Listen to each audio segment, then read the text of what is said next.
तो सर जी, स्वागत है हमारी यूट्यूब चैनल पर आपका। जो भी दर्शक आपको देख रहे हैं, थोड़ा सा उनको अपना एक छोटा सा परिचय दीजिए और आपके फार्म पर कोई कैसे आ सकता है ये थोड़ा सा बताइए। अरे जी, मेरा नाम विजय सिंह शेखावत है जी और ये हमारा जो फार्म है ये ग्राम चिकतावड़, तहसील धर्मपुरी और जिला धार, जी इंदौर के पास में स्थित है। बिल्कुल और आपको और आपके जो दर्शक जितने भी हैं उनको मेरा नमस्कार और बहुत बहुत स्वागत। बिल्कुल बिल्कुल सर, थोड़ा सा मैं आपके बैकग्राउंड के बारे में जानना चाहूँगा और बकरी पालन में आपका आना कैसे हुआ ये थोड़ा सा बताइए। हरीश भाई, वैसे मैं एक शिक्षक हूँ जी और मेरे इंदौर में 3 हाई सेकेंडरी स्कूल हैं जो आज ईश्वर की कृपा से बहुत अच्छे फल फूल रहे हैं। बिल्कुल। अब थोड़ा सा जानवरों से या थोड़ा एक ग्रामीण क्लाइमेट चाहने के चक्कर में मैंने यहाँ पे ये अपना बकरी पालन और ज़मीन खरीदी और इसको शुरू किया है जी जो अच्छा ग्रोथ कर रहा है। बिल्कुल। तो बकरी पालन ही क्यों चुना सर, ये थोड़ा सा बताइए, इसके पीछे क्या रीज़न था। अब हरीश भाई, मेरे स्कूल में जैसे मैंने बताया हाँ तो सप्ताह में 4-5 दिन उधर देने पड़ते हैं, बाकी 2-4 दिन इनको भी इजीनेस में हम लोग दे पाते हैं। बिल्कुल। तो इसलिए मैंने, और ज़्यादा समस्याएं आती नहीं है इनमें, तो इसलिए मैंने बकरी पालन शुरू करा। बिल्कुल। तो जैसे मैं अगर बात करूं, जैसे कोई भी नया किसान भाई है वो फार्म शुरू करता है तो सबसे पहले साइट सिलेक्शन के ऊपर बात करता है। भाई मुझे जगह कैसे चुननी चाहिए, जगह का चुनाव कैसे करना चाहिए, ऐसी जगह हो जो मतलब बकरियों के लिए सहज हो और हमें आने जाने की व्यवस्था सही हो।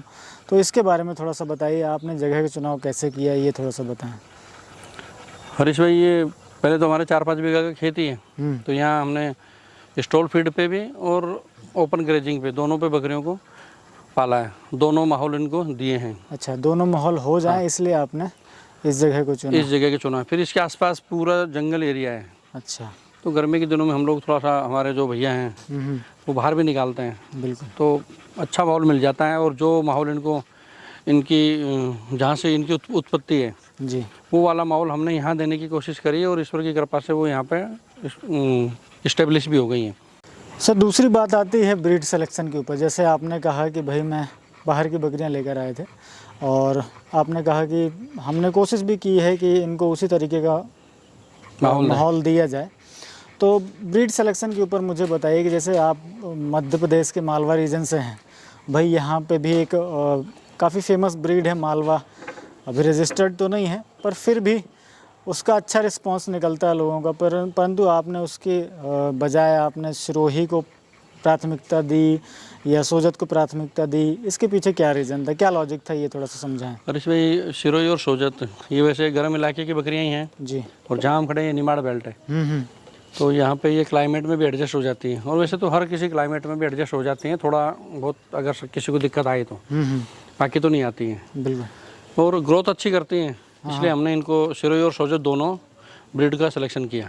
और आप देख रहे हैं कि सभी बकरियां पनप रही अच्छे से और कोई दिक्कत है भी नहीं किसी में। ग्रोथ वगैरह सारी चीज़ें बहुत अच्छी लग रही हैं, अच्छी हो रही है ना। तो इस क्या क्या फ़ायदे हैं सर इस ब्रीड के पालने के, मुझे ये थोड़ा सा बताएं। जैसे मालवा क्षेत्र में सिरोही का पालन करने पे क्या क्या फ़ायदे हैं ये थोड़ा सा बताइए। हरीश भाई, ये यहाँ की जो लोकल ब्रीड है जिसको आप क्या मालवी बता रहे हैं, कह रहे हैं, हाँ, उसकी बच्चा जो है 15, 16, 17, 18 महीने का भी अगर वेट गेनिंग का अगर उसका अपन देखें तो मेरे को नहीं लगता कि 30-40 किलो से ज़्यादा वजन उसका जाता होगा। 30, 40, 50 किलो तक भी। 50 तो बहुत रेयर केस हो गया, लेकिन अच्छा। इनका जो मेल हो चाहे फीमेल हो, हाँ, वो लेता है वजन। अब ये देखिए, जैसे ये आपका ब्रीडर ही है। हाँ, ये सिरोही का ही प्योर में ब्रीडर, प्योर ब्रीड में ये सिरोही का है जी, और एकदम मिलनसार ब्रीडर है और 100+ kg वेट है इसका। बहुत बढ़िया। और इसके जो किड बच्चे आ रहे हैं वो भी सेम पैटर्न पे इसी पे आ रहे हैं। बिल्कुल। तो मुझे किसी प्रकार की कोई कमी नहीं मिल रही है, मतलब हाँ। प्लस ही है इनके लिए, हाँ, है ना। तो सर शुरुआत कैसे की थी आपने, और भाई मुझे ये भी थोड़ा सा बताइए कि शेड का निर्माण किस तरीके से किया और कितनी संख्या लेकर आए थे, ये थोड़ा सा पहले बताएं। हरीश भाई, शेड का निर्माण तो ये करीबन 5-6 लाख रुपए के लगभग लगे थे। कि ये जो पीछे वाला शेड है ये कितने बाई कितने की डायमेंशन होगी? ये 20 बाई 80 का है। अच्छा। और इसकी जो लंबाई है वो 80 फीट है। हाँ, और चौड़ाई उसकी 20 फीट है। 20 फीट है। और इसमें आपने 2 पार्टीशन बना रखे हैं। हाँ, 2 पार्टीशन कर रखे हैं। एक तरफ छोटे बच्चे और सोजत रहती हैं और एक तरफ शिरोई रहता है जी। और ये सामने हमारे भैया जो यहाँ देखभाल करते हैं उनके लिए बना रखा कमरा, वो हमारा चारे के लिए है। और ये वाला रीजन जो है ये दिन में हरीश भाई चर के आती हैं बकरियाँ, और सुबह शाम इनमें सूखा चारा वगैरह भी हम लोग इनको डालते हैं। बिल्कुल। गर्मियों के दिनों में बारिश में परेशान ना हो, बारिश में आपने परेशान नहीं हो इसलिए हमने लगा रखी है जी। बहुत बढ़िया। और एस्टिमेटेड कॉस्ट जो आप बता रहे थे वो लमसम कितनी लगी होगी सर? ये 5-6 लाख के लगभग लगी थी हरीश भाई जब मैंने बनाया था। और मुझे ये थोड़ा सा बताइए कि जैसे बकरियां कितनी लेकर आए थे और नए किसान के लिए कितना सही रहता है, ये थोड़ा सा बताएं। हरीश भाई मैं तो 20 बकरी लेके आया था जी। और प्रेग्नेंट थी कुछ, और कुछ यहाँ पे आके प्रेग्नेंट हुई और फिर वो यहाँ पे भी आई। अच्छा। और आज ये करीबन 100 के लगभग हैं। और ये अभी इनकी पाठें हैं जो फिर से अभी कुछ ब्याने वाली हैं और कुछ को हम लोग को मई जून में प्रेग्नेंट करवाएंगे। बिल्कुल। तो 15-16 महीने पे। तो सर जैसे आप बकरियां लेकर आए थे वहाँ पर, तो शुरुआत में क्या क्या समस्याएं देखने मिली थी, ये थोड़ा सा बताइए, क्योंकि ये यहाँ से करीबन 600 किलोमीटर दूर की ब्रीड है, तो क्या समस्याएं देखने मिली थी ये थोड़ा सा? सिरोही में तो समस्या नहीं आई थी हमको जी, लेकिन सोजत में लाया था तो उनमें यहाँ आते से PPR हो गया था। तो उसमें 5-7 बकरियां बच्चे मरे भी, लेकिन फिर भी एक अच्छे वेटनरी डॉक्टर मिल गए थे तो हमने उनसे ट्रीटमेंट करवाया और ये आज बच गई हैं और अच्छा ग्रोथ कर रही हैं। बहुत अच्छा। हाँ। आप जैसे बच्चे देख भी रहे होंगे, हमारे दर्शक जैसे बकरियां ही देख रहे होंगे या इनके बच्चे देख रहे होंगे, बराबर मुझे कोई ज़्यादा अंतर देखने नहीं मिला एक राजस्थान की ब्रीड के हिसाब से, और जो मालवा में हम पाल रहे हैं मुझे सिरोही में कोई अंतर नहीं देखने मिला, बल्कि उतना ही चमक। और आप राजस्थान की तरफ जाएंगे तो थोड़ा सा बारिश के समय पर बकरियां कमज़ोर दिखेंगी, उसके एवज पे आपकी बकरियां जो है वो ज़्यादा चमकदार लग रही हैं, है ना, और बढ़िया ग्रोथ दिख रही है मुझे। हमने क्या करा है कि ये जो दोनों जो मॉडल मैंने बताया ना, स्टॉल फीड और जो ओपन वाला, तो जो मॉडल हमने दोनों ग्रेजिंग वाला वो दोनों तो अप्लाई करा इनके लिए, प्लस साथ में मिनरल मिक्सचर है। अब क्या किसान क्या करते हैं कि शुरू में जो बकरियां लेके आते हैं फिर थोड़े दिन उनको दाना मिश्रण वगैरह देते हैं जी, और फिर वो देना बंद कर देते हैं। बिल्कुल। तो मेरा ये मानना है कि दाना इनको भले ही 100-200 ग्राम भी दें पर 365 दिन इनको रेगुलर देना चाहिए, मिनरल मिक्सचर वगैरह दें इनको। तो उससे क्या है कि चमक, विटामिन, बकरियां कमज़ोर नहीं होंगी, उनकी ग्रोथ अच्छी होगी, समय पे वो हीट पे आएंगी और कंसीव करेंगी और बच्चे अच्छे देंगी। तो ये सब चीज़ें हर व्यक्ति फॉलो करे। हाँ। और यहाँ पर आप इनका जैसे फीडिंग शेड्यूल में आपसे पूछना चाहूँगा, भाई राजस्थान में तो जनरली ग्रेजिंग पे रहती हैं बकरियाँ। हाँ। आप यहाँ पर कह सकते हैं कि सेमी इंटेंसिव रीजन पे या सेमी स्टॉल फीडिंग पर रखते हैं आप। हाँ। तो सुबह से लेकर शाम तक का मुझे अगर आप बताएं तो ज़्यादा अच्छा रहेगा, और जो स्थानीय आपके यहाँ पर मिलने वाले चारे हैं उनके बारे में जानकारी दीजिए थोड़ा सा। हरीश भाई सुबह तो हम लोग इनको मूंगफली का चारा देते हैं जी। और अभी कौन कौन से चारे हैं? अभी मूंग का चारा खा रही है। अच्छा, मूंग का अभी जो, हाँ, अभी वर्तमान में ये मूंग का खा रही है जी। ये मूंग का चारा है, उसको खा रही है ये। बहुत बढ़िया। फिर इसके बाद मूंगफली आ जाएगा। सुबह मूंगफली देते हैं। हाँ। और शाम को ये मूंग का, और दोपहर में 11 बजे के लगभग 10:30 से 11 के बीच में पानी दे करके इनको 1-2 घंटे का रेस्ट रहता है इनका। फिर 12, 12:30 बजे 1 बजे के लगभग ये बाहर निकलती हैं जी। 1-1.5 घंटे ये अपना जो भी हरा इनको खाना रहता है, नेपियर है, दशरथ घास है, उधर पीछे तूती लगा रखी हमने जी, और रेड नेपियर है, मक्का है, वो खा के आती हैं। फिर जब इनका पेट भर जाता है तो ये वापस अपने स्वयं ही चल के आके बैठ जाते हैं। फिर 1-2 घंटे आराम करके करीबन 3:30-4 बजे हम लोग फिर इनको बाहर निकालते हैं। मतलब 2 बार आप ग्रेजिंग? 2 बार हरा चारा इनको 2-2 घंटे के लिए आप मान के चलें तो 4 घंटे ये बाहर आराम से चरती हैं। हाँ, 4 से 5 घंटे ये बाहर चरती हैं, और सुबह शाम इनको सूखा चारा, और शाम को 7-8 बजे के लगभग हम लोग फिर इनको दाना देते हैं। बिल्कुल। इन 1.5 सालों के समय में सर जो समस्याएं के रूप में मैं आपसे जानना चाहूँ, चैलेंजेस क्या क्या आपको देखने मिले पालन करने में, ताकि हमारे किसान भाई उसके लिए सजग रह सकें, ये थोड़ा सा बताएं। देखो हरीश भाई, थोड़ा दिक्कत तो इनको पालन में आती है जी। आपके क्लाइमेट में जब तक ये सेट नहीं होती हैं तब तक थोड़ी सी दिक्कत आती है जी। सेट होने के बाद भी कोई समस्या इनमें आती नहीं है। जी। जैसे मैंने बताया ना कि ये सोजत को हमने बड़ी मुश्किल से यहाँ इस माहौल में सोजत को सेट करना एक चुनौती वाला काम था, जी। लेकिन हमने 15 से 20 बकरियों को सेट कर लिया और उनके बच्चे आ रहे हैं। उनके बच्चे आ रहे हैं। हाँ, और वो जिस निमाड़ बेल्ट में मतलब 45 प्लस पारा जाता है, हाँ हाँ वो उन्होंने सहन करा है। और अब वो उन बच्चे इस क्लाइमेट में जो अब बड़े होंगे और वो आगे बच्चे देंगे, तो वो यहीं की लोकल ब्रीड के जैसे ही काम करेगी। बिल्कुल, बहुत अच्छा। एक जैसे इसी बकरी की पार्ट है, वो वाइट वाली बुलाओ तो। अब हरीश भाई, जैसे ये सोजत की फीमेल है, अब आप देख सकते हैं ये 5 महीने की है और ग्रोथ देखिए आप इसकी, और कानों की लेंथ वगैरह देखिए। मदर इसकी मदर इसकी ये रही। हाँ। ये सामने जा रही है। हाँ, और सेम बच्चे का पैटर्न आप देखिए। और ये बच्चा है। हाँ, ये बच्चा है, फीमेल है, 5-5.5 महीने की जी। और आप देखिए बिल्कुल वाह, ग्रोथ देखिए इसकी। लाजवाब। अब ये इस क्लाइमेट में ही पैदा हुई है और इस क्लाइमेट में ही बढ़ेगी और इस क्लाइमेट में ही बच्चे देगी, तो किसी प्रकार की कोई दिक्कत होना नहीं है। बिल्कुल। और हम लोग इसी प्रकार की फीमेल ही तैयार कर रहे हैं हरीश भाई। बहुत बढ़िया। और सोजत की नहीं, हम लोग सिरोही की भी इसी प्रकार की जो छोटे बच्चे हैं वो तैयार कर रहे हैं जी। जैसे ताकि यहाँ के हाँ ये आपका ब्रीडर है हाँ ना, और ये बच्चे अपन बच्चे दिखाते हैं ताकि जो आपके यहाँ का रिजल्ट है वो देखने मिले। ये जैसे ये हाँ, ये देखिए 7 के ही हैं जी। अब इनकी लेंथ, वजन, शाइनिंग वगैरह देखिए आप। बहुत बढ़िया। इस समय पर थोड़ा शाम का टाइम हो रहा है, लेकिन शाइनिंग आप चेक कीजिए। शाइनिंग अभी भी है ना। हाँ, ये देखिए चमक रहा है बच्चा। और ये कितने महीने का होगा सर? यही वो 5, 5.5, 6 महीने के बच्चे ही हैं ये। हाँ, मतलब ये पिछले वाले सीजन के हैं। हाँ, बहुत बढ़िया। तो सर मैं जैसे चैलेंजेस की बात कर रहा था, अब मैं थोड़ा सा बात कर लेता हूँ बीमारियों की। अपने यहाँ पर थोड़ा सा नेचर जो है वो ह्यूमिड रहता है ना, यहाँ पे नमी ज़्यादा रहती है। नमी रहती है, उमस रहती है इधर, उमस ज़्यादा रहती है। तो उसमें क्या क्या समस्याएं देखने मिली अभी इन 1.5 सालों के समय में? कोई ऐसी हरीश भाई, उमस बीमारियां या कुछ हमें गर्मी में क्या है कि हीट स्ट्रोक की कुछ बकरियों में दिक्कत, थोड़ा हाँपना या मुंह फाड़ के सांस लेना, इस टाइप से ये समस्या इस गर्मी में आई थी। तो फिर हमने इनके फीडिंग में गोंद, आंवला, ये इस टाइप से पानी में मिक्स करके देना चालू करा, तो किसी भी बकरी में ये हीट स्ट्रोक की या हाँपने की ये समस्याएं ख़त्म हो गई। बिल्कुल। और थोड़ा मेडिसिन का भी जो भी पालन करे बकरियों का, उसको ध्यान रखना चाहिए। ज़्यादा किसी बकरी में हाँपने की दिक्कत हो तो रेस्टोबल करके एक आती है, वो 4-5 दिन 10-10 ml 5-5 ml आप दो उनको, तो आराम पड़ जाता है। जैसे मैं ये हैदराबादी बकरा लेके आया था, तो ये वहाँ का ठंडा क्लाइमेट और यहाँ अप्रैल मई में लेके आया मैं, तो उसमें ये हाँपने की दिक्कत खतरनाक स्टेज पे बढ़ गई थी। मैंने रेस्टोबल वो देना चालू करा, गोंद और थोड़ा थोड़ा आंवला वगैरह, तो वो सेट हो गया बच्चा।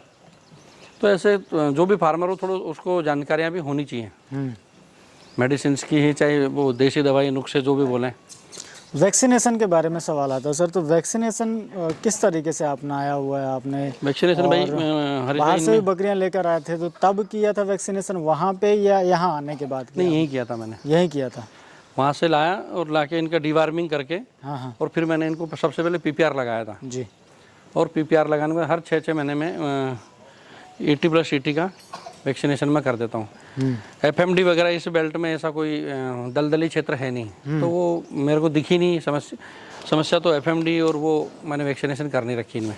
बिल्कुल, पर वो भी आप रूटीन पे रखें ताकि हाँ, रूटीन पे अगर कभी समस्या दिखेगी तो लेकिन यहाँ के जो लोकल वेटनरी हैं उनसे भी मैंने पूछा, तो बोला सर इधर बीमारी देखने को मिलती ही नहीं, रेयर केस में मिलती है। अच्छा, FMD की? हाँ, FMD। बिल्कुल।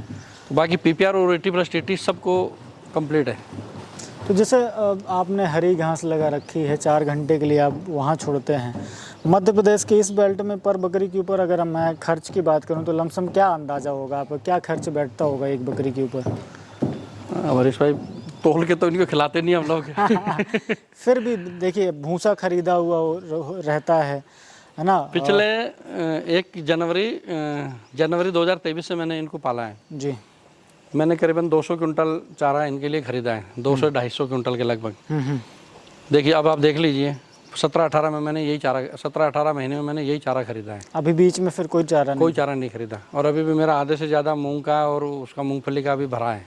अच्छा, तो आपने एक ही टाइम पर मतलब सीजन पे आप स्टोर सीजन पे अभी जैसे यहाँ अपने मध्य प्रदेश में मूंग का चारा भरपूर होता है, हाँ हाँ, तो अभी मैंने 100 क्विंटल डलवाया। लमसम अंदाजे पे क्या कीमत पे बैठता होगा वो? अपने इधर 5, साढ़े 5, 6 रुपए किलो के लगभग मूंग का चारा इधर मूंग का मिलता है। चारा, हाँ, मूंगफली आप बाहर से मंगाते हैं? मूंगफली तो हरीश भाई थोड़ा बाहर से मंगानी पड़ती है, वो महंगी पड़ती है। फिर अपने भी राजस्थान मूंगफली से। दूसरे चारों की तुलना पर सस्ता है। हाँ, सस्ता भी है और वो हरी कटती है, तो उसमें जो उसके नेचुरल जो विटामिन है, प्रोटीन हैं, जो भी उसमें रहता है वो उसमें एज इट इज रहता है। बिल्कुल। इसलिए मूंगफली का चारा मेरे हिसाब से उत्तम चारा है बकरियों के लिए। हाँ, 4 महीना सर्दी के लिए हाँ, आप आराम से खिला सकते हैं उसको। बिल्कुल। तो सर मेरा एक सवाल है, हाँ, खास करके हमारे एमपी वाले दर्शकों के लिए मैं पूछना चाह रहा हूँ कि जैसे कोई आपके क्षेत्र पे कोई भाई आपसे बकरियाँ लेके जाना चाहता है, सोजत की और सिरोही की, तो आप किस प्रकार से उनकी मदद कर सकेंगे ये थोड़ा सा बताइए, क्योंकि आपने जो स्ट्रगल किया है ये 17-18 महीने का, ये नया किसान कोई अगर बाहर से लेके आता है तो उसे भी उसको करना पड़ेगा, वो स्ट्रगल से गुजरेगा, है ना, तो वो ना करना पड़े, ये थोड़ा सा मुझे आप एक तो बताइए किस एमपी तरीके का से या आप अपने आसपास का कोई भी किसान अगर लेके जाएगा तो उसको नज़दीक पड़ेगा। फिर भी अगर उसको कोई यहाँ से अगर कोई बकरियाँ लेके जाता है कोई भी किसान, तो उसको मेरी तरफ से मेडिसिन से लेकर के हर प्रकार की उसकी जो भी समस्या होंगी बराबर मैं उसको यहीं से, आजकल मोबाइल का ज़माना है, वो आप फ़ोन पे या वीडियो कॉल के थ्रू थोड़ी दिखाए और मैं उसको समस्या का समाधान उसको बराबर बताऊंगा, तो कम से कम उसकी नुकसान नहीं होने दूंगा। और ये जो भी बकरी पालन जो किसान कर रहे हैं या बेच रहे हैं, उनको भी ये जिम्मेदारी निभाना चाहिए कि जो उनसे बैक सपोर्ट, हाँ, बैक सपोर्ट उनको दें, ताकि नया किसान क्या घबराए नहीं, डरे नहीं, उसका नुकसान नहीं हो। बिल्कुल। तो ये सभी को करना चाहिए। अक्सर किसान यहीं पे टूट जाते हैं ना सर, जब अब वो एक तो बकरी पालन पे नया होता है और समस्याएं भी आने लगती हैं, और अगर मान लीजिए जहाँ से वो बकरी लेकर आया उससे अगर कोई सपोर्ट नहीं मिलता है तो वो तो फिर अपने आप को बिल्कुल असहाय समझ लेता है कि यार अब मैं करूँ क्या।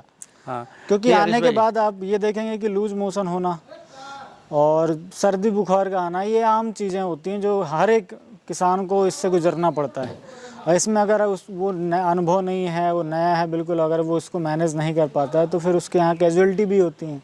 तो ये तो ज़रूर है, जिस तरीके से आपने कहा भाई खुल के कहा कि आप यहाँ से अगर लेके जाएंगे तो आपको हर प्रकार की जो समस्याएं फार्म पर आती हैं वो हम आप कोशिश करेंगे कि क्या मदद होता है कर कि सकें। पहले तो कोई भी किसान ये काम करें तो छोटी मोटी समस्याओं से डरे नहीं, घबराए नहीं, वो जी ठोकर खा के ठाकुर बनेगा वो। बिल्कुल। अगर आप उसका नुकसान नहीं होगा तो वो या कोई तकलीफ उसको आएगी नहीं। हाँ, या किसी भी व्यक्ति को एकदम थाली में हलवा बिल्कुल रोज मिलेगा तो क्यों तकलीफ आएगा वो, क्योंकि हलवा कैसे बन रहा है। तो मेरा कहने का मतलब है कि जिसको तकलीफ आएगी तभी तो वो सीखेगा। जी जी। तो छोटी मोटी तकलीफें जब आए तो वो अपने वेटनरी को या किसी को भी बुला रहा है तो देखे कि वो क्या कर रहे हैं, क्या नहीं कर रहे हैं, कौन सी मेडिसिन दे रहे हैं, कौन सा एंटीबायोटिक दे रहे हैं। और आजकल तो यूट्यूब, फेसबुक और इतना ज़माना और इतने वेटनरी डॉक्टर यूट्यूब वगैरह पे भी हैं, तो आप थोड़ा फ्री टाइम पे अपना समय वहाँ दें और थोड़ा देखें और छोटी छोटी चीज़ों के इस बकरी पालन में उनको चेक करें, अपने माइंड में सेट करें। अब जैसे मेरे यहीं पे हैं तो छोटी मोटी समस्याएं हम लोग ही देख लेते हैं, कोई मेजर प्रॉब्लम होती है तो ही हम किसी डॉक्टर को बुलाते हैं। अब एरिस भाई जैसे मैं एक छोटी सी बात बताऊँ, यहाँ मेरे यहाँ एक पार्ट है, उसकी पीछे की टांग कहीं हो गया, अब इतने बड़े बकरियों में लग गई कहीं, तो पीछे से वो टूट गई थी, ये वाले पोर्शन से उसकी टांग टूट गई थी जी, वो लटक गई थी। अब हमारे जो भैया इन्होंने थोड़ा सा ध्यान दिया नहीं, 1-2 दिन, पिछली बरसात की बात बता रहा हूँ मैं आपको, तो मक्खी ने बैठ के अंडा दे दिया, कीड़े पड़ गए, डॉक्टर को बुलाया, मैं खुद भी आया इंदौर से, मैंने भी देखा, तो मेडिसिन छिड़क के कीड़े तो हमने ख़त्म कर दिए उसके, लेकिन टांग बिल्कुल हड्डी से अलग हो गई थी। अब डॉक्टर को दिखाया कि भाई इसकी सर्जरी कर दें या कुछ ऐसा कर दें जिससे इसकी टांग क्या हो जाए, सेट हो जाए। उन्होंने बोला कि इसको काटने वाले को दे दो, ये हो नहीं पाएगी। हाँ, सही नहीं हो पाएगी। हाँ, सही नहीं हो पाएगी जी। फिर हमने थोड़ा सा, मैंने ही बोला, बोला नहीं, मैंने थोड़ा सा यूट्यूब पे इधर उधर सर्च करा, हाँ, तो उस पर हड़ जोड़ करके एक औषधि आती है, बिल्कुल, जिसके आधे डंठल तोड़ के मैंने इसको सप्ताह में एक दिन, मतलब एक सप्ताह मंडे दिया, फिर अगले मंडे, आप मानेंगे नहीं हरीश भाई, उस हड़ जोड़ का इतना गजब का हड्डी को जोड़ने में हाँ, इतना अच्छा रिजल्ट है। अच्छा रिजल्ट है जी जी कि आप वो पाठ आज की तारीख में घूम रही फिर रही है बिल्कुल। और किसी प्रकार की कोई दिक्कत नहीं, और कोई भी बाहर का व्यक्ति उसको जज नहीं कर सकता कि उसकी टांग पीछे की टूटी थी। तो ये छोटे छोटे चीज़ें आपको सर्च करना पड़ेंगे, बिल्कुल, और लगे रहना पड़ेगा इसमें। लगे रहना पड़ेगा। अब अगर मैं हताश हो जाता और मैं उसको किसी काटने वाले को देता तो वो बोले टांग टूटी हुई है सर, हम तो 1000 रुपये देंगे। तो आज जहाँ 10-15 हज़ार रुपये की पाठ थी वो 1000 रुपये में देनी पड़ती मजबूरी में, लेकिन मैंने नहीं दी। मैंने उस नीति को स्वीकार करा और उसको वो मेडिसिन दी हर जोड़, और मैंने यहीं पे लगा ली मैंने, क्योंकि फार्म है ये छोटी मोटी चीज़ें उनमें होती भी हैं जानवरों में। बिल्कुल तो आप उसका उपयोग करें, बिल्कुल। तो डरे नहीं, हाँ हिम्मत नहीं खोएं और डट करके अपना इसको बढ़ाते रहें। और कभी छोटा मोटा नुकसान हो भी जाए तो एक बार गिरोगे तो 10 बार फिर उठ जाओ एक बार, और फिर बहुत तेज़ी से आगे बढ़ोगे। तो सर मुझे थोड़ा सा ये बताइए कि भाई आपने 20 से शुरू किया और आज लगभग 100 लाइव एनिमल हैं। हाँ, और आने वाले 1-2 महीनों में ये करीबन 150 हो जाएंगे। 150 हो जाएंगे। तो आप जो नए हमारे फार्मर हैं उनके लिए क्या एक मैसेज है, और साथ में आपकी क्या प्लानिंग है फ्यूचर के लिए, वो थोड़ा सा हमारे दर्शकों को बताइए। और इस वजह से हमने 20 से शुरुआत की थी जी और आज ये 100 हो गई 17-18 महीने में। जी और अभी आने वाले समय में ये अक्टूबर-नवंबर तक 150 भी हो जाएंगे। जी तो थोड़ा सा किसी के पास अगर ज़्यादा पैसा है और अनुभव है तो वो बड़े स्तर पे भी कर सकता है। लेकिन अगर किसी के पास में एकदम सीमित मात्रा में, किसी भी किसान के भाई के पास सीमित मात्रा में बजट है तो छोटे स्तर पे करे और उसको फिर बढ़ाए। हाँ हाँ और जैसे जल्दी सपने नहीं देखें हाँ हाँ कि 6 महीने में मैं कमा लूँगा, 12 महीने में। ये बकरी पालन में कम से कम 2-2.5-3 साल आपको देना पड़ेगा। जी आपका एक लोट बन जाएगा और फिर हर साल आपका वो लोट आता जाएगा और आप बेचते जाएंगे। लेकिन एक लोट, पहला लोट बनाने के लिए तो आपको थोड़ा संयम बरतना ही पड़ेगा, टाइम भी देना पड़ेगा, और 2-2.5-3 साल इसके लिए ज़रूरी है देना। तो कोई भी अगर किसान भाई नया नया करना चाह रहा है तो वो छोटे स्तर पे करे, 10 बकरी से, 15 बकरी से, 20 बकरी से बहुत हो गया, और फिर थोड़ा समय दे और अपने इसको प्लाट को बढ़ाए। अब हमारा जैसे भविष्य में अभी 150 हो रही हैं, हमारा कम से कम 100-150 मदर गोट रेडी करने का एक मकसद बना रखा है हमने। जी तो जो ईश्वर ने चाहा तो ये नवंबर-दिसंबर या अगले सीजन, ब्यावत सीजन में वो हमारा हो जाएगा। हाँ, मतलब इस सीज़न के बाद ये 150 मदर गोट हाँ हो जाएंगे, जिससे आपको एक अंदाज़ा है कि भाई 100 बकरियां हैं अगर मान के चलूँ तो 150 बच्चे, 150-200 बच्चे, 175 बच्चे हमको मिले ताकि हम एक लोट में उनको बेच तो सकें, जी तो आवक तो चालू हो। हाँ हाँ तो इसलिए थोड़ा सा मदर गोट का 100-150-200 मदर गोट एक बनाने का हमारा मकसद है, और ईश्वर ने चाहा तो वो बना भी लेंगे। बिल्कुल। बहुत सारे लोग प्रॉफिट एंड लॉस के बारे में भी वो अक्सर आंकड़े करते हैं, तो आपका अंदाज़ा क्या कहता है सर? आपने इतनी लागत लगा रखी है, बकरियों में आपकी इन्वेस्टमेंट है, तो वो वसूल हुई या अभी? नहीं, हरीश भाई हमने बेची नहीं है बकरियाँ जी क्योंकि हमने हमारा ही इसी को बढ़ाया। जी अगर मैं बेचता तो अर्निंग भी चालू हो ही जाती, लेकिन हमने बेची नहीं अभी। अब हम लोग जब एक मदर गोट एक 100-150 जो बन जाएंगे उसके बाद में इनको सेल आउट करना चालू करेंगे। इनके रिजल्ट आप फिर जब हाँ, देंगे बाकी कुछ मेल और कुछ फीमेल हैं ऐसी जो सेल आउट करने, अगर किसी भाई को चाहिए तो बराबर उनको दे भी देंगे हम लोग। बिल्कुल। तो दोस्तों, आशा करता हूँ सर का ये वीडियो आपको पसंद ज़रूर आया होगा, और अधिक जानकारी के लिए सर का नंबर मैंने स्क्रीन पे दे रखा है, आपको डिस्क्रिप्शन पे मिल जाएगा, आप वहाँ से आकर संपर्क कर सकते हैं। Thank you very much.